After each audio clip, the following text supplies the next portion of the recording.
Maayong adlaw mga bata, karong adlaw ato na usab nga pagkakatunon ang subject nga MTB-MLE sa ikatulong ang sinugbuan ng Binisaya. Ania na kita sa Quarter 3, Module 6. Ang atong leksyon karon mahitungod sa uses the correct form of the verb that agrees with the subject when writing an event. Andam na ba mo sa pagkat-on? Tara na, kat-uno na nato. Sa dili pa ako mopadayon, aduna ako'y mga health reminders para kanatong tanan. Una, manghugas sa kamot. Ikaduha, likayi ang paghikap sa imong mata, ilong ug baba. Ikatulo, modistansya sa bang tawo. Ikaupat, kanunay magsulog og face mask ilabi na ako mugawa sa inyong panimalay. Ikalima, kung walay importanteng buhaton sa gawas, magpuyo lamang sa balay para luwas kitang tanan sa sakit. Okay ba mga bata? Sa kini nga leksyon ang mga tinun-an gilauman nga una makaila sa mga punglihok nga nagsulti ko ng aksyon na hitabo na. Ikaduha, makasulat sa hustong punglihok nga angay gamiton sa pahayag. Ikatulo, mupakita og interes sa pagbasa sa mga pahayag. Ikaupat, mutuman sa mga bulahaton nga gihatag sa magtutudlo. Basaha ang mga pulong sa ubos. Una, sakto, nag-ampo. Ikaduha, nikaon. Ikatulo, nang limpyo. Ikaupat, nagtuon. Ug ang ikalima, sakto ka, nagdula. Ang mga pulong nga inyong gibasa, mga pananglitan sa gitawag nga punglihok. Kay ang punglihok mao ang mga pulong nga nagpahayag og aksyon o lihok. Ang mga punglihok nga nabuhat na nagpaila sa aksyon nga nahitabo na o sa English gitawag nato og past tense. Ang punglihok mahimong mausab kun usa o daghan ang mibuhat niini. Pananglitan. Ang atong punglihok sulat kung usara nisulat o misulat. Kung daghan ang mibuhat niini, ning sulat o mingsulat. Sunod, tindog. Kung usara, nitindog o mitindog. Kung daghan ang mibuhat, ning tindog o mingtindog. Sunod, lingkod. Kung usara ang mibuhat, nilingkod o milingkod. Kung daghanan, ning lingkod o minglingkod. Ang unang gikit nga ni umi, mao ang kasagarang gamiton sa past tense o punglihok nga nahitabo na. Pananglitan sa punglihok, sulat. Kung usa, mahimo siyang nisulat o misulat. Kung daghan, ning sulat o mingsulat. Sunod, tindog. Kung usa, nitindog o mitindog. Kung daghanan, ning tindog o mingtindog. Sunod nga punglihok, lingkod. Kung usara ang nibuhat niini, mahimong nilingkod o milingkod. Kung daghan ang nibuhat niini, ning lingkod o minglingkod. Nakuha ba ninyo mga bata? Very good! Ang unang gikit idugang sa unang bahin sa pulong nga maoy makapaila kung kanus-a nahitabo ang aksyon. Pananglitan sa punglihok nga sulat. Mahimo na kining nisulat o misulat kung usa. Kung daghan, ning sulat o mingsulat. Ang punglihok nga tindog, ang unang gikit nga gidugang kay ni o mi. So, mahimo siyang nitindog o mitindog. Kung daghan, ning tindog o mingtindog. Ang punglihok nga lingkod mahimo ng nilingkod o milingkod kung usahan. Kung daghan, mahimo siyang nilingkod or minglingkod. Nakuha mga bata? Kanang gi-highlight o kanang gikoloran og yellow mauna siya ang mga unang gikit. Okay. Basahon nato ang mga pananglitan nga pahayag. Una, mipalit si Liza og sapatos sa miaging Sabado. Unsa man ang punglihok niini? Okay, very good. Mipalit. Unsa man ang unang gikit nga gigamit? Okay, very good. Mi. Nganong mi man ang gigamit? Okay, correct. Kay usara ang nibuhat sa lihok ug mao kini si Liza. Sunod nga pahayag. Basaha. Ang mga bata mingsulat og balak kagahapon. Unsa man ang punglihok? Very good. Ming sulat. Unsa man ang unang gikit nga gigamit? Very good. Ming. Nganong ming man? Yes. Kay daghan man ang nibuhat. Kinsa man ang nibuhat? Ang mga bata. Okay, nakuha? Sunod. Ang sunod nga pananglitan, basahon nato. Nitindog si Blas sa may mangga kaganiha. Unsa man ang punglihok?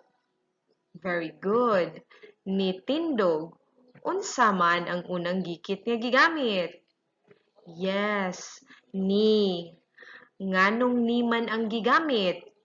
Kay usara ang nagbuhat sa lihok. Kinsa man ang nibuhat sa lihok? Very good. Si Blas. Sunod. Atong basahon. Ang mga bata minglingkod sa plaza sa miaging Sabado.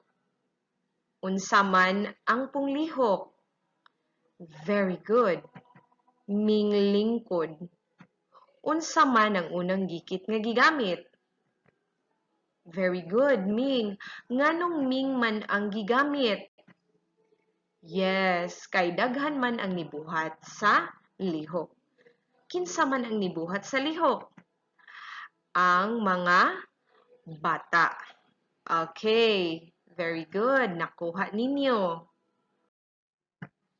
Ang tamdanan sa oras nga mga pulong o grupo sa mga pulong nga magtabang pag-ila kun ang punglihok nabuhat na o wala pa. Pananglitan, kung gibuhat pa ang gamiton karon, kanunay, matag. Kung nahitabo na, kagahapon, sa miaging tuig, kaganiha, sa miaging simana ug uban pa. Pananglitan, mipalit si Liza og sapatos sa miaging Sabado. Kanusa man nipalit si Liza og sapatos? Very good. Sa miaging Sabado. Sunod. Ang mga bata mingsulat og balak kagahapon. So kanusa man mingsulat ang mga bata og balak?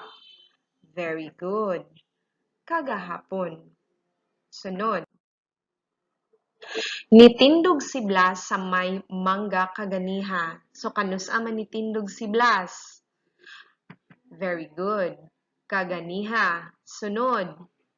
Ang mga bata minglingkod sa plaza sa miaging Sabado. So kanusa man ni lingkod ang mga bata? Very good. Sa miaging Sabado. Nakuha ninyo? Okay, sayon ra kaayo no.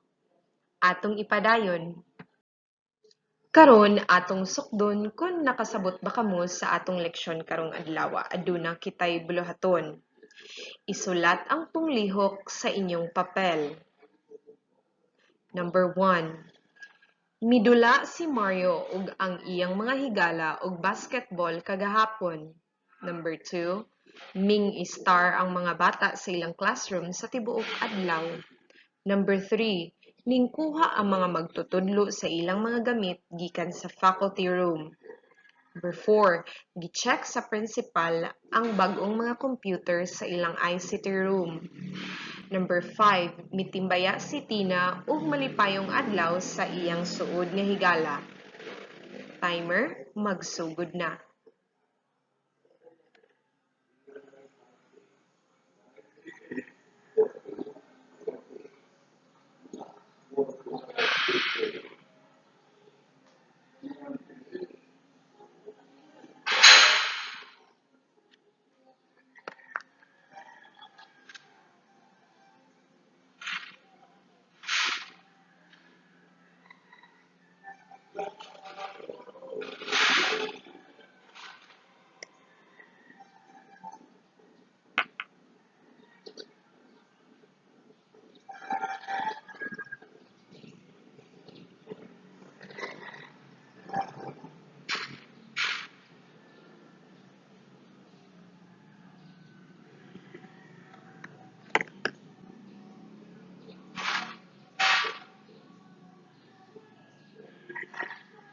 Okay, stop! Atong chikan ang inyuhang tubag. Okay, answer key. Mao kini ang answer key. Number 1, midula. Number 2, ming-star. Number 3, ningkuha. Number 4, gi-check. Number 5, mitimbaya. Nakakuha ba kamo sa saktong tubag? Very good. Sunod. Laing buluhaton aron mulambo ang inyong nakatunan. Pilia ang hustong punglihok para makumpleto ang pahayag. Isulat ang tubag sa inyong papel. Timer starts now.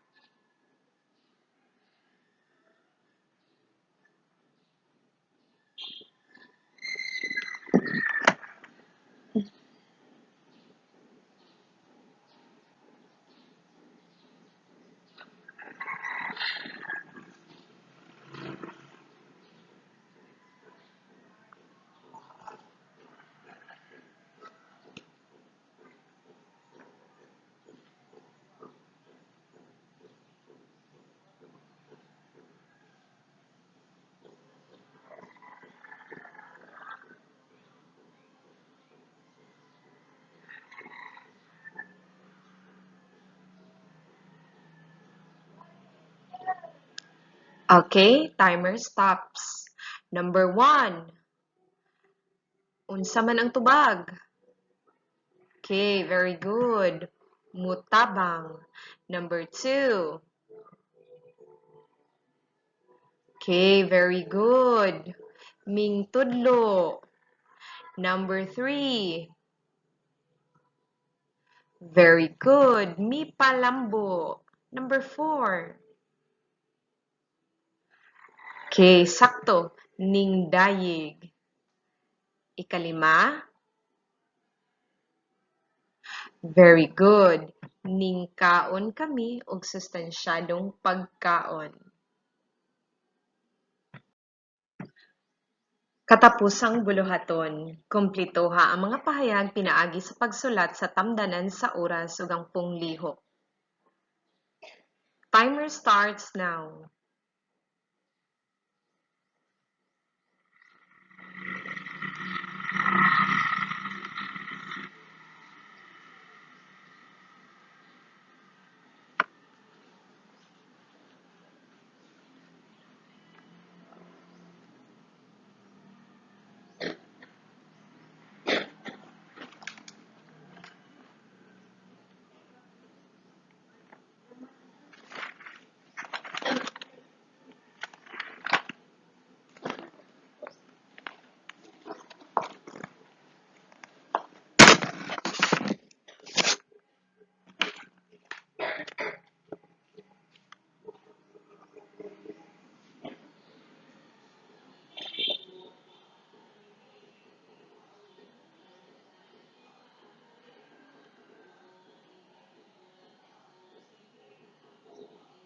Humana ang tanan? Okay, very good. Karon atong tan-awon kung unsa ang mga tubag. Atong tan-awon kung sakto ba ang inyuhang mga tubag. Number 1. Si Mama niluto sa among pamahaw ganihang buntag. Number 2. Si Lea nagsulti mahitungod sa bakasyon sa Biyernes.